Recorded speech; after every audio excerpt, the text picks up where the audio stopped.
Hello and thank you for clicking on this video. This video is 10 things that I think that you should know before becoming a makeup artist. I've been a makeup artist for about 4.5 years now, so these are things that I learned in the beginning, things I picked up along the way, and things that I'm just recently learning. So I just thought I would share like 10 key things that I feel are really important to know before you start off on your career, whether it's a freelance makeup artist or working in a salon or a photographer, like whatever makeup artist you're going to be, these things do apply. If you want to find out what those 10 things are, then please keep on watching. So I'm guessing if you're watching this that you are either an aspiring makeup artist, maybe you're just starting out, or maybe you're already a makeup artist and you're just looking to learn a little bit more, I don't know. Or maybe you're just completely nosy and you just want to know. I've got a cup of tea in my Harry Potter cup because I'm going to do quite a lot of talking, so I thought it'd be good to have a refreshment. Got a little bit of a different setup today. I don't mind it actually. I kind of wish it was lit up a little bit more in the background. So what I'm going to do is I'm going to go through one by one. I've made a couple of notes because I don't want to just go off on complete tangents. Number one is I want to talk about the setup cost. So you decided, I want to be a makeup artist, I want to do it, I'm going to pursue this career, and you're getting started. So obviously you need a kit. So you're going to need a kit that's got enough products in to do obviously full makeup looks, plenty of palettes, plenty of shades, and also of course plenty of different colours of foundation, concealer to fit different skin tones. In the beginning I had already started collecting a lot of makeup anyway. I had quite a lot of palettes, a lot of tools, a lot of makeup brushes and stuff like that, but I knew that I needed to obviously have a separate kit for my makeup kit. I couldn't just use products I've been using myself, obviously it's unsanitary, and also I just wanted a kit that I could keep all together and just transport to jobs rather than dipping in and out of my own collection. So the important thing to note is you do not have to spend an absolute fortune to set your kit up. I do have a video that talks about affordable makeup products that you need in your makeup kit to start off with, so I'll link it down below if you want to check that out. So it definitely doesn't have to be an extensive collection. You don't need 5 different types of foundations. You just need enough shades to make sure that you can cover skin tones. So what I did with the NARS foundation when I bought that obviously is a more expensive one, so I'm just using this example. You can use it with a more affordable foundation. I bought pretty much the lightest one I could find, a medium and a really dark one, and then I just mix foundations. I still do it now. I don't buy every single shade. It's impossible to do that, to be able to just look and be like, oh, I've got your perfect shade. You'd be carrying around tons and tons of makeup that is just unnecessary. So what you need to do is you need to sit down and write a list. This is what I did. So you need to put them into categories, so sort it into face, and then you've got like foundation, concealers, powders, and then you would move on to eyes, eyeshadow, mascaras, lashes, all that kind of stuff. Put them into sections and start writing down some foundations and concealers that you want and the price of them, because it is a really big cost. Like my kit now is probably worth, well, it is worth well over £1,000, but that's built up kind of over time, and I've been able to do that as I've earned more money. But in the beginning I literally had it in a little bag.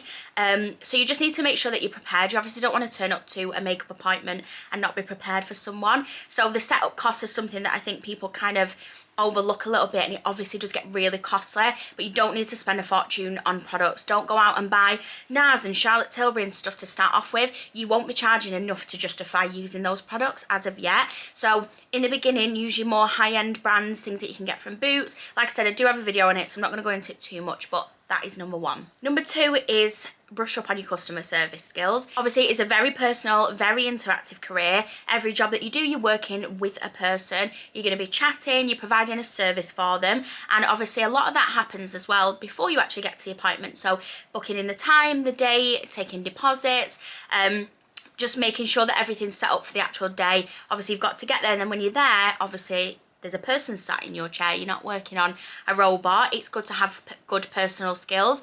Obviously if you, in the beginning, you probably will be a little bit nervous. I was. The thought of going to someone's house who I didn't know made me a little bit nervous, and when I got there I'd be nervous, but I'm quite naturally a chatty person anyway.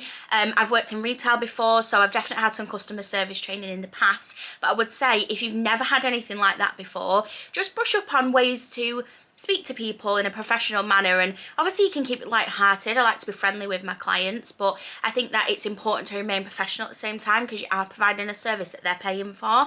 So definitely have a look There'll be videos on YouTube on how you can brush up on your customer service skills. There'll be things online. And when I say that, I just mean being polite, obviously being respectful towards them. It's really easy to get frustrated with people because you will get people who, let's just put it plain and simple, are idiots and they speak to you like literally a piece of crap they found on the shoe. I personally, I've had to learn the hard way that I don't need to accept that kind of behaviour. I don't need to do your makeup. I will cancel. If you are messing me around or if you're being aggressive towards me at the appointment, I'm happy to leave. I work for myself, so I've got no one to answer to, thankfully. I can really kind of throw you when someone acts like that. I do have a video of the worst client experience that I've ever had, and I've got that video as well, so I'll link that down below because that was just the worst, and I learned a lot from that. So yeah, that is the second one, is just brush up on your customer service skills, learn how to be professional with people, and just, yeah, keep it really polite. Next up is cancellations. So everyone who works within this industry, whether they do makeup or facials and nails, knows that it is a very, very big problem with cancellations, of people cancelling last minute, people not showing up. For me personally, because I go to people's homes, I've never had someone not show up, I don't think, because it's at their house. But I know people who work in salons obviously have that problem a lot. Sometimes things happen in life, it's not avoidable, completely understand and respect that. But there are some people who will kind of take the mick out of that. So I will talk a little bit more about deposits later on, but deposits have definitely helped me reduce the amount of cancellations that I get. If people know that they're going to lose money, then they're a little bit less inclined to cancel. Obviously for genuine reasons I will provide refunds. It just depends on a case-by-case basis, but cancellations are something that you need to take into account because I do track my income on a spreadsheet, and obviously I plan them months ahead. Whenever I get the appointment, I book it in, so it's completely up to the end of the year. You kind of count on an amount of money that you're going to get, and if you have a cancellation that is of a few people, quite a few people, and it can be even like 50 to 100, even a couple of £100, obviously makes such a difference to your income. And if you're relying on being a makeup artist to give you full-time income, it obviously makes a massive hit. I personally have always worked full-time alongside being a makeup artist. This has made me feel a lot bit more comfortable with money and for financial reasons. So we'll actually move on to deposits from that because it's related. I always take deposits now unless I do have a regular client who I've done a few times and I'm kind of comfortable with them and I know that they're probably not going to cancel without good reason. I've had a lot of people refuse to pay deposits. For me, that I can kind of understand if they don't know me, that they're transferring money and they don't know if I'm going to follow through, but also people will complain, and that for me is a bit of a red flag. It means that they kind of could have the intention of cancelling and don't want to lose the money. Usually the people are really happy to pay deposits. Don't be afraid to ask for them. I usually do it for, well, it's either 50% or just under 50% of the actual total cost, and obviously the rest is due on the day. If people do cancel, I do give the option to move the deposit onto a different booking, but obviously it depends on my availability if that's able to be done. So I would 100% say, even in the beginning, start taking deposits. Too many people get away with cancelling and not showing up to places, and it's really unfair, and it does really mean that if somebody does cancel and you can't fill that slot, you still get a little bit of income. If someone cancels and you can fill the slot, you can definitely decide to give them a refund if you wish to. Number 5 is put away money for your kit.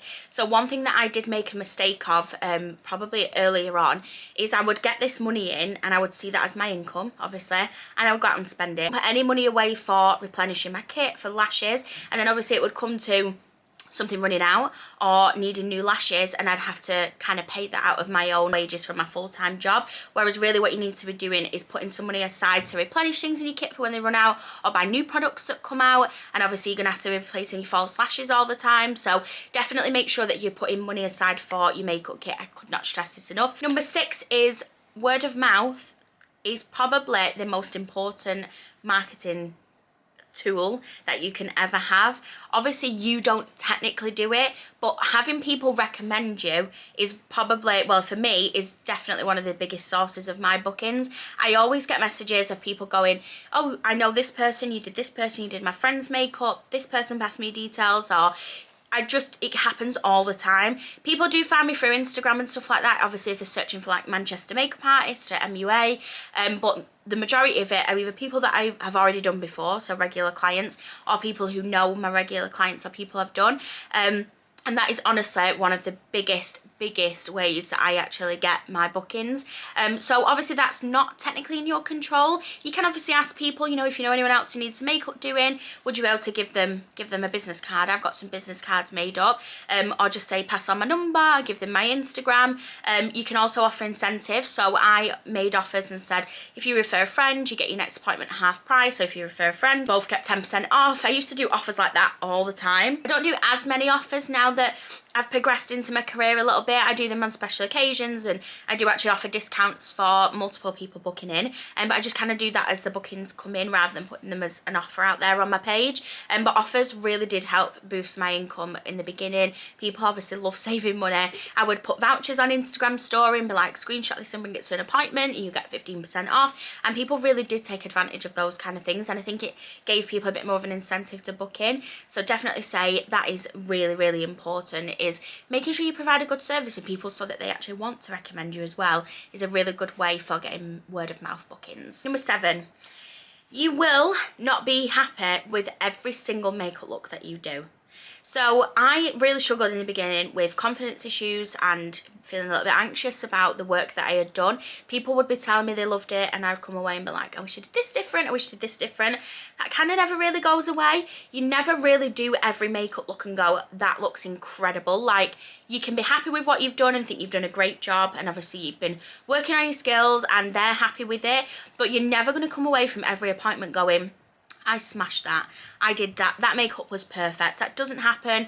It obviously is just part of the process of doing makeup. If you know yourself, if you do makeup on yourself, you don't love it every time, do you? Sometimes you do it and you love it more, other times you do it and you're just not that fond of it as you was the time before. Even if you try to do everything exactly the same, we've all had that happen to us. Don't let that get you down, don't let it put you off. Everybody experiences that. Number 8 is, I'm going to say this sentence and then I'll kind of caveat it with something else. Nobody's fully booked all the time. And the only caveat to that is I would probably say maybe celebrity makeup artists or really, really well-established makeup artists. I imagine even they would have slower days and stuff like that and slower months. But you even seeing people on Instagram claim that they are fully booked, that they've got nothing in the diary that they can give until however many months' time. Don't get me wrong, they might be busy, but people do put, I don't know how to say this without accusing people of being liars. I basically follow this makeup artist on Instagram. She was a local makeup artist to me. She had tens of thousands of followers, like 30k plus, and she was brilliant at makeup, really, really good. And she actually came out, I think it was not last year, the year before, or pre-COVID, to say that she was really struggling financially, and she was struggling to get bookings, she was getting a lot of cancellations, and basically she said, good numbers on Instagram don't equal bookings. I get a lot of likes on my pictures, but people don't actually book in. Not in the sense that she doing anything wrong, that's just the nature of it. She's got 30,000 followers and has that. I've got 2,000 followers and have that on my makeup page. So definitely don't look at other people and go, oh my god, they're fully booked, because the chances are they're not actually fully booked Monday to Friday or Saturday and Sunday, whatever, like this time till this time. They will have blocked time out for personal things, and there'll be things that appointments that they wouldn't have filled that they just didn't want to, or people do also do it as a bit of a marketing tool as well to kind of influence people booking in. If you hear that someone's fully booked, it's like, oh, they must be good because they're fully booked. So it kind of just basically, do not look at other people and feel like you're not doing as good because you're not fully booked. I most certainly am not, and I'm quite happy to say that, because one, I'm happy with that. I work full-time during the week. I have my YouTube channel. I also do freelance makeup. So it is quite a lot. If I was fully booked every single week, I think I'd be on burnout. I wouldn't be able to cope. For me, this is a good level. Sometimes I even have to turn appointments down because I feel like I physically can't do them. So just make sure that you realise that if you've not got bookings every single week and you're not fully booked, that you're definitely not doing something wrong. It happens to the majority of people. Number 9 is kind of surrounding the kit as well, but I would say it's probably more talking about the things that you invest in that's really kind of good for you. So in the beginning, I started off with my kit kind of in a couple of bags and stuff like that. For me, I feel like it's a really good investment to invest in things in your kit that are things like, for example, a chair. So I used to just be, because I'm a freelance makeup artist, I would go to people's houses and just let them sit on whatever chair they wanted. My back was in bits. If I had like 2 or 3 people in a row, I would get home and my back would be seized up and I would literally be in pain for days afterwards. So I bought one of the, you know, like director style chairs. I'll pop a picture on here. I purchased one of them and it's probably the best purchase I've ever made for my makeup kit, like ever.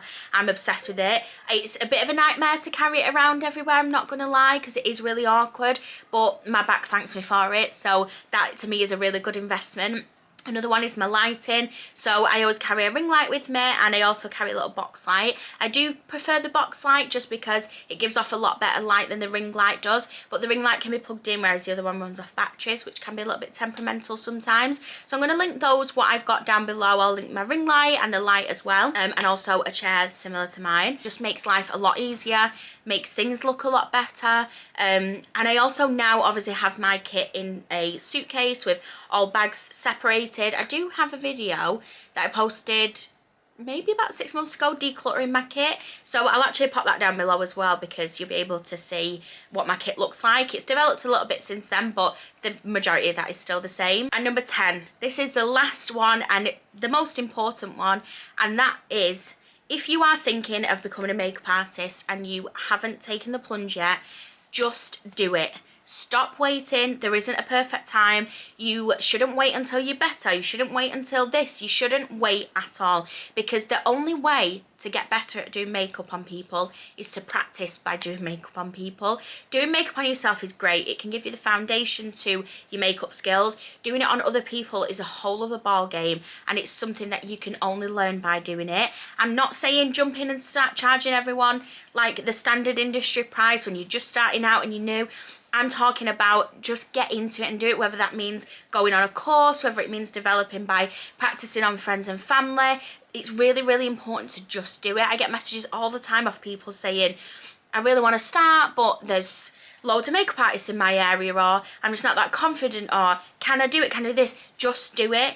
There are a lot of makeup artists out there, but as long as you establish your place in the market and in the industry, you can be successful. You need to decide what it is that you want to do, what type of makeup, what kind of appointments do you want to do. Do you want to be a wedding makeup artist? Do you want to be an occasion makeup artist? Do you want to do both? Do you want to do photo shoot makeup?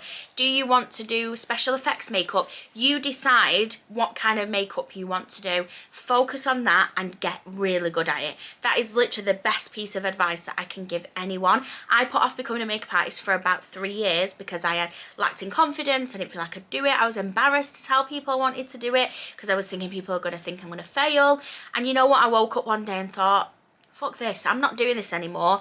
I want to do that and I'm going to go for it. And that is exactly what I did. And the only regret I have is not starting sooner, but I also understand that this was supposed to be my journey and it was supposed to work out this way. But definitely, please, if you're thinking of doing it, just do it. So that is all 10 of the things that I think you should know before becoming a makeup artist. Hopefully it is 10. I kind of got a bit mixed up with my numbers at some point, so if I've missed one off, I do apologise. But if anyone's got any questions at all and you'd like to ask me anything, please just drop a comment down below. Message me on Instagram. I've popped it down below, and ask away. I love it when people send me messages asking me questions. I love to talk, so I actually really appreciate the conversation. But yeah, like I said, if anyone got any questions, just please leave them down below. Please don't forget to like and subscribe if you enjoyed this video, and I hope to see you here again very soon. Bye.